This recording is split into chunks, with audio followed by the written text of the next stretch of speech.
Hello. If you're watching this, then you're interested in my PrinterStudio Inkscape template. So I figured it'd be way quicker to make a video than to try to write down and explain, excuse me, how all these things work. So the file you'll get will have 3 layers. They're all turned off right now with the eyeball off, so I can explain what they mean.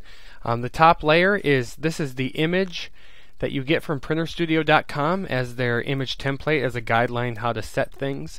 I just put that on there as a reference. Let me explain these areas, but you really don't, once I explain this, you really don't need this anymore. So let me zoom in. You have 3 areas here. This dotted pinkish red line is called the safe area, and you need to keep all your text and everything that's important inside this line. If it's outside this line, it's in danger of being cut off or not showing.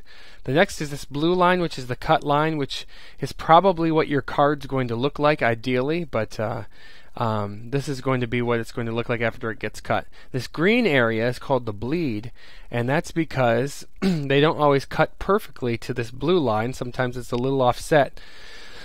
So you need to extend your background into the green area here. And in fact, you might as well just do it all the way to the edges to ensure that there are no white lines showing if your card's slightly miscut.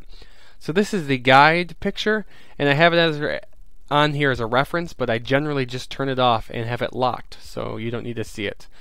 The preview mask, I'll show you that in a second, but first this final layer here is called work area, and that's where I put all the stuff for the card. So this is a card I made for a retheme of Sushi Go I made based on Minecraft, and as you can see, I'll turn the guide back on. It is the same size as this template and extends all the way out.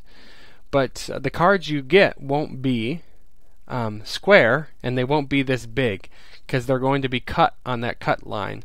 So if you see this middle layer, it's called the preview mask, and what it does is, all it does is give you a visual reference of how your card will look when it's cut. So when I click the eyeball to turn it on, you see there it gives you the nice smooth edges there to show you how the card is going to be cut.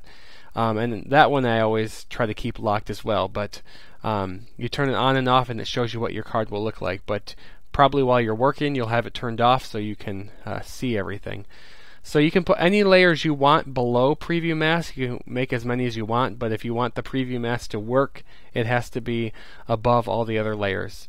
I also have some guides, so if you go to view guides, these blue guides are lined up with the safe area of the template image from PrinterStudio. So if you leave those on and you keep everything inside those guides, you'll be perfectly safe.